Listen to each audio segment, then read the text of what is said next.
नमस्कार शेतकरी बंधूंनो. शेतकरी बंधूंनो, मधुमक्षिका पालन हा आपल्याकडे शेतीच्या बरोबरीने एक पूरक व्यवसाय म्हणून चांगला आहे. आता या मधमाशी पालनासाठी कोणत्या जातीच्या मधमाशांचं पालन केलं पाहिजे याविषयी आपण आज माहिती करून घेऊया.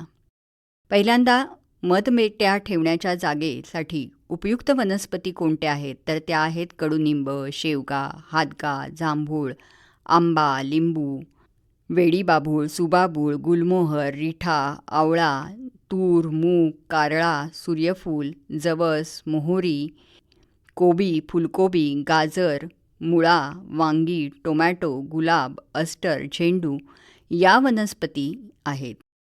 आता मधपेट्यांसाठी जागेची निवड करताना मुंग्या लागणार नाहीत, वाऱ्याचा सरळ झोत न येणारी समपातळीत जमीन असलेल्या ठिकाणीच मधपेट्या ठेवाव्यात. मधमाशी पालनाच्या योग्य पद्धतीची निवड करून व्यवसाय सुरू करावा. मधमाशी पालनासाठी सातपुडी मधमाशी ही एक योग्य जात आहे. नेहमी अंधाऱ्या जागेत, झाडाच्या पोकळीत, दगडाच्या कपारीत, घराच्या पोकळीत, अडगळीच्या जागी, रिकाम्या मडक्यात, जुन्या टायरमध्ये, पाईपच्या तुकड्यात या माशा आढळून येतात. एकमेकांना समांतर 7 ते 8 पोळी एका रांगेत या बांधतात. त्यामुळे त्यांना सातपुडी किंवा सातेळ नावाने ओळखलं जातं. आकाराने आग्या माशांपेक्षा लहान आणि झुडपी माशांपेक्षा मोठ्या असतात. माशांना अंधारात तसंच एकाच ठिकाणी काम करण्याची सवय असते. या माशा शांत स्वभावी असून सहजरित्या माणसाळतात.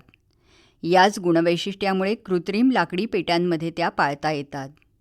यांच्या पोळ्यातून वर्षाला एकावेळी साधारण 3 ते 4 किलो मध मिळतो. यानंतरची माशी म्हणजे डॉमर माशी.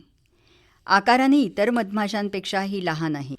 यांच्या पोळ्यातून एकावेळी 30 ते 50 ग्रॅम मध मिळतो. यांचा मध चवीला थोडासा आंबट, खारट आणि रंगाला काळपट असतो. यानंतरची मधमाशी म्हणजे युरोपियन मधमाशी.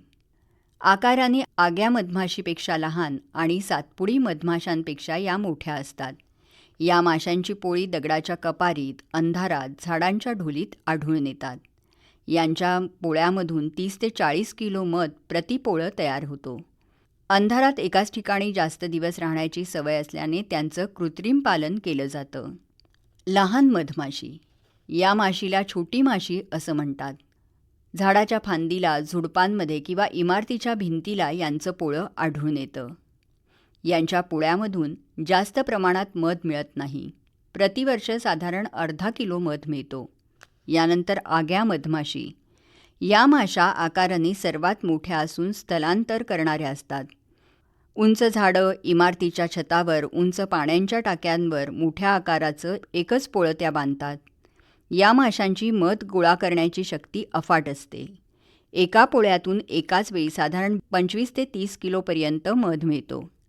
तेव्हा मंडळी, आत्ताच सांगितलेल्या मधमाशी पालनासाठीच्या ज्या जाती आहेत त्यांचा वापर करून आपण मधमाशी पालन व्यवसाय करू शकतो. बरं तर पुन्हा भेटूया उद्याच्या कृषीवाणीत. तोपर्यंत नमस्कार. कृषीवाणी हा कार्यक्रम आत्ताच आपण ऐकलात. वाचन केलं होतं रुचा गद्रे यांनी. या कार्यक्रमाचे सादरकर्ते होते विवेक वानखडे.